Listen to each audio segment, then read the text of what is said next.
अस्ट्रेलियामा social work र community सर्भिसेसको डिफरेन्सेसको part 1 qualification requirement. सुरुवात सोशल वर्कबाटै गरौँ है। अस्ट्रेलियामा चाहिँ सोशल वर्कर बन्नको लागि तपाईलाई दुईटा क्वालिफिकेसनहरू हुनुपर्दछ। आइदर एउटा ब्याचलर अफ सोशल वर्क हुनुपर्छ जुन 4 वर्षको रहेको छ र अर्को master of social work qualifying हुन्छ जुन पोस्ट ग्रेजुएटमा त्यो चाहिँ 2 वर्षको हुन्छ।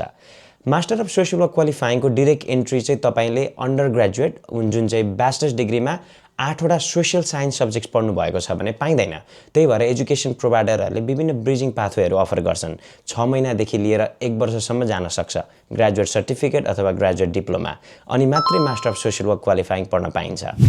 इङ्ग्लिस ल्याङ्ग्वेज रिक्वायरमेन्टको कुरा गर्नुपर्दाखेरि सोशल वर्क अलिकति हायर नै छ कम्पेरिजन कम्युनिटी सर्भिसेसको।